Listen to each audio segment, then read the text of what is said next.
You're welcome. I'm assuming this was stuck in your head. Yep. You're trying to get rid of it? Yep. Why this? You can keep it. It's the theme to the match game. I don't know why. Every once in a while, the only reason I have it on my iTunes is because it happened to me before. Where I'm just going throughout the day and this song is like going through my head. And I don't understand why. I don't either.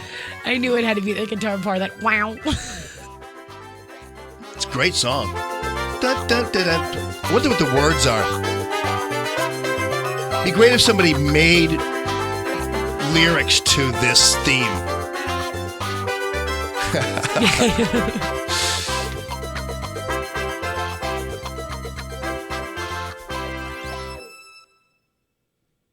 Thank you for that. It's more for you. It's a different version. This is the mix version. How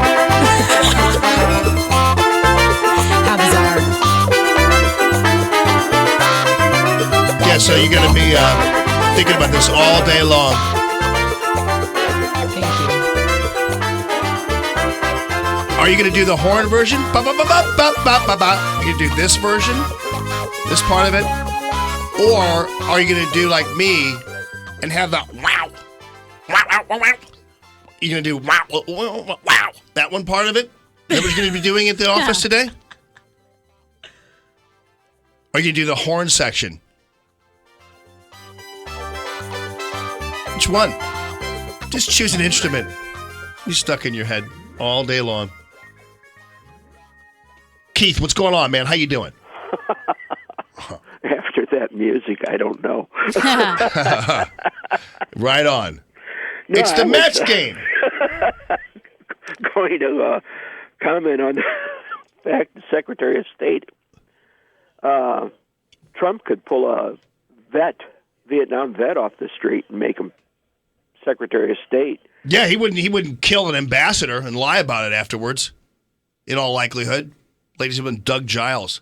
I mean, Tillerson is already an awesome Secretary of State.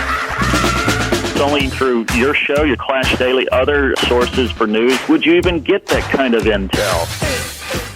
It couldn't get much, worse than an ambassador, murderer, and a liar. Hey, Doug Giles, what's going on, buddy? I'm trying to get that damn song out of my head. That's what I'm doing. As soon as we finish the interview, I'm gonna hit on my Pandora app. The Doors, Riders on the Storm, the extended cut. I think that's the only thing out there that will wash away that tune. Yeah, I mean, or you need to call up some Emerson, Lake and Palmer in memory of Greg Lake, who recently passed away. That's a shame. Those are the good old days, man. Seals and Croft, Brad. Who else? Back then, Blood Rock. Remember the song DOA? Yeah. I guarantee you remember DOA by Blood Rock? No, ELP though. We remember it was a certain class of drug abuser that was the ELP fan. They were the same guys who were the Blue Oyster Cult guys. There's always don't that. Fear the Reaper, man. Nor do the wind, the sun, and the rain. Hey, you know who I'm blaming for Lake's death, don't you? Who's that? The Russians. Oh, yeah. The story. I wish I'd have known that because, man, I screwed up a couple of weeks ago and really offended my wife. And man, I didn't have any out. And I said, honey, I'm sorry. I wish I would have played the Russian card. You see the how Russians are the ones that made me do it. First, it's Geraldine Wilson's The Devil Made Me Do It. Yeah. Now we've got to go to Cudgel to ward off any kind of responsibility for being a mean old nasty hack, finger-pointing, cranky old lardy hagfish of a woman. And we can blame the Russians. Look at you with a Geraldine reference. Geraldine! So, hey, by the way, do you see the story is falling apart, as predictably it would? All day long yesterday, everybody is treating the New York Times' flimsily sourced story as if that is the news. And now it's replaced. That's not the story. It's the fact that the New York Times is reporting it that becomes news. And that's not journalism. I mean, when you're quoting, it got to the point where Shepard Smith, for instance, wasn't even attributing the story anymore. It was just kind of like 17 intelligence agencies say the Russians were meddling in the elections. Wait a minute, what facts do you have to back that up? I'm waiting for them to drag out. I can't remember the actress's name, but she played the Russian chick in Austin Powers flick. Her name, her character's name was Ivana Humpalot. I want her to come out and and get paraded as the one who hacked the DNC and threw the election for Trump. I want to see Ivana Humpalot. Yeah. Yeah, absolutely. I mean, but that's how we're so into this season now. Where now this is fake news. I mean, this is real fake news. This Russian hacker thing. Yeah, and here's CNN and New York Times decrying fake news. To me, Jamie, that's like Rosie O'Donnell saying that Selma Hayek is gross and fat and ugly. It's an absolute joke, man. Those people are the proprietors of fake news. They put the fake news out in the chum slick. They lied to us in the elections. They lied to us in the polls. They lied for a living. New York Times just hired, I can't remember the cat's name, but a guy who did nothing but fluff Hillary's pillow during the election as an outcross to the think tank bubble of liberalism. And I think people are onto it, man. And even though you play annoying songs, Jamie, you put out good intel, right? And so the people are hip to what's going on. Well, listen, there. man, I've been in the news business for a while, but I've never seen an environment that we have right now where journalists or people who call themselves journalists are so reckless and so loose with the truth, and then they wind up on TV, not only flimsily telling stories or outright lying about them, then they go to panels full of other journalists who do the exact same thing. So they're talking to each other, and it's like a lie circle. It's unbelievable. Yeah, and that's why people have chosen alternative means, talk radio, right. Facebook, Twitter, instead of ABC, CBS, CNN, and the cable channels. They're sick of it. They've been lied to ad nauseum, ad infinitum, and they're seeking sources elsewhere. That's why they're calling us fake news, because they have no other way. We got slammed. My website, ClashDaily.com, got slammed by a big ad blog, very prestigious one, as a fake news site. Oh, really? Without any kind of sourcing. We might have outrageous news. We might have hilarious news. We might have brutal truth bomb type news. Right. You don't have fake news, man. Yeah. I sit over my editors like a school marm with a discipline rod, making certain that everything that they put out there has been vetted to the core before it ever sees the light of day. And yet these big ad agencies, and we're about to slap them with the libel lawsuit, can just willy-nilly, you're fake. Yeah, good for you, because you know what happens is they want to try to keep people from sponsoring your website and giving you money. But I can't wait until some of these ad folks start to bail on the mainstream media. And that better come soon, because I'm telling you what, after a while, as soon as they see web hits at a minimum for CBS News' blog or whatever it is, they better abandon those places. Yeah, what's also interesting is these kings of the media who determine what is real and what is fake, they label satire sites as fake news. Yeah. Zero sense of humor, zero discernment. I mean, it's... Yeah, the Weekly World Reader. That's fake news. We know, you idiots. I mean, yesterday I played a soundbite from a woman. I don't even know who half these people are. I see them on TV. I have no idea where they came from. But she was quoting BuzzFeed as a source for her news. I'm going, how? And I had a Post-Dispatch reporter down here who did a story about how to tell your kids the difference between fake news and real news.